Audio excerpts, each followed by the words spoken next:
Okay, parents, take a deep breath and listen to this one. More grown children are taking much longer to get out on their own. A new study finds the percentage of teens who think they're going to be financially dependent on parents until 25 or 27 years old has more than doubled. The 2013 Teens and Personal Finance poll was done by the Allstate Foundation. It found 25% of teens nationwide think they are going to be between the ages of 25 and 27 before they are financially independent and can make it on their own without their parents' money. That's up from 12% in 2011.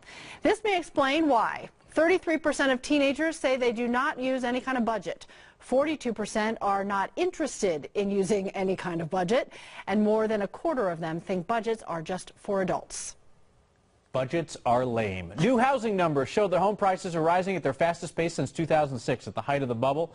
Job growth and near record low mortgage rates are fueling that movement. Know this, though, there is a severe shortage of homes nationwide, down 19% from a year ago, and in Denver an even deeper dearth of homes. Available listings are down almost 33% year to year. If you are in the market in any small way, you know this to be true. It certainly sounds like a great time to sell, but before we say anything, we want to bring in Realtor Wade Perry for some professional advice. Thank you for your time. Thank you for letting me be here. Is it really as wild out there as we have been hearing? It is. It's an exciting time in real estate, and I can tell you that in 2006, as you mentioned, we had 32,000 roughly properties available for sale.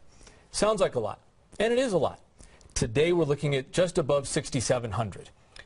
So obviously you're going to have intense demand. I'm foreseeing situations where open houses day one, places are mobbed, offers at asking, that kind of thing. Is that what we're seeing? Have you been following me around? That's exactly what's been happening. Yeah.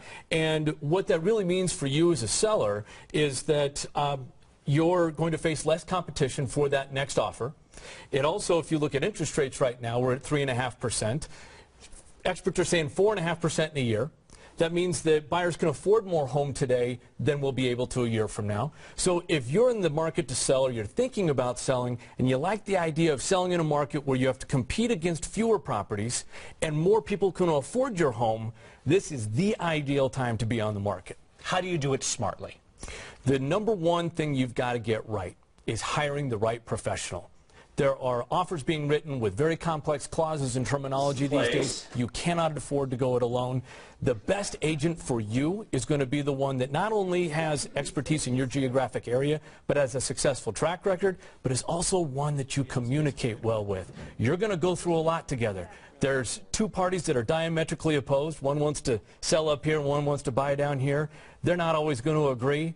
So to the extent that you've got somebody, professional representation, a true realtor that works full-time on your side, best tip I can give anybody right now. You're looking for a partner out there, and then you've got to sit down and set that price. People are going to think, I'm going for the moon. It's a tight market. What do you tell people? You know, it's not so much, am I the highest price or am I the lowest price? Am I the best value for the dollar?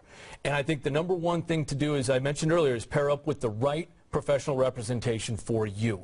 Now, one of the things that a great realtor is going to do is know that competition. And you can't rely on photographs anymore. You can't just look at the pictures online, because HDR photography is so good these days that you'll look at a room and it looks huge, and you get there and it's tiny. Yeah. So get in the competition with your realtor and know where you stack up relative to those homes. It's an old school strategy, but it still works today. Wade Perry, we appreciate your expertise. Sounds like an exciting time to be in real estate. Thank you for letting us be here. We'll be right back.